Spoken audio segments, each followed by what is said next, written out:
We alo. Ntago wama mushiki wawe akaza kunsura ko ndwaye. Ngo ndeka mushiki wanjye aze kugusura.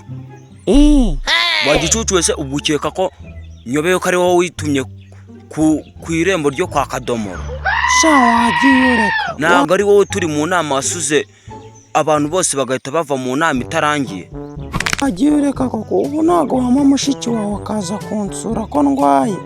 Mushiki wanjye se nimureka akaza kugusura ngiye biri buze kumfasha iki? Ubwo uri kumva ngiye nareka mushiki wanjye ngaze kugusura gutyo gusa. Oya none se kunsanga muri geto nabyo ni ibyadanje koko. Genda wakibambasa uruntu rumeze nk'akabaho. Oya wowe uri igicucu.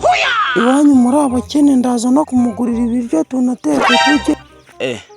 Byo kuba abakene byo turi abakene ariko se ubwo oya ahubwo mureka aze kubera yuko cyokora ikiriho namara kugusura uze guhita umwohereza aze mu rugo kuko uramutse wibeshye ukamurarana wowe yagaruka ari kunuka. Ndabizi mba nkubona ko wanuka wowe. Oya reka da none se mushiki wawe ugira ngo hari ikindi dupanga.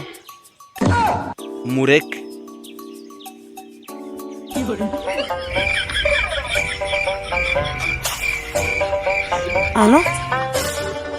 Alo Janvier wamabyi wa gicucu wa kigoryo wanjegera. None se kazukuri kuri wowe mbeje ngiye gufasha mushiki wanjye ngaza gusure none wamuteye inda. Mwana muteye inda uri kumbeshyira. Wamuteraga indu ushaka iki wa kigoryo? Warumbwe ngagusure murye ngurarwaye. Asiki nawe reka gutukana tuganire neza turi kumvikana. None ingaruka ninjye ziri kugeraho igihe nyine cyo cy'idamarari. Ngeze namuteye inda imyaka 26 naribizi kujyana uri igicucu uri ikigoryi nta n'ubwenge buri muri uwo mutwe wawe. Uzi ko usigaye uri kuresha nk'inyana yo mwitumba wa gicucu. Twebwe mu muryango wacu dutera inda dufite 26. Gusa ikintu kiriho umenye yuko ngiye kuguhamagarira rebeze kujyana bagutware bagufunge wa kigoryi wa ariko kuko ndi kumva wivugisha yo ngayo ari mushiki wawe nateye inda. Ngiye kubahamagara kakanyesha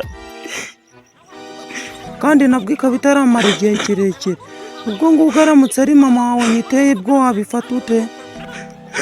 Abasore b'iyi minsi rero sinzi imikino mukino. Ubu se wumvaga ndi kubwira mushiki wawe ngaze ukumva yuko ari muwe mufitiye cyangwa ni umupango wanjye nawe?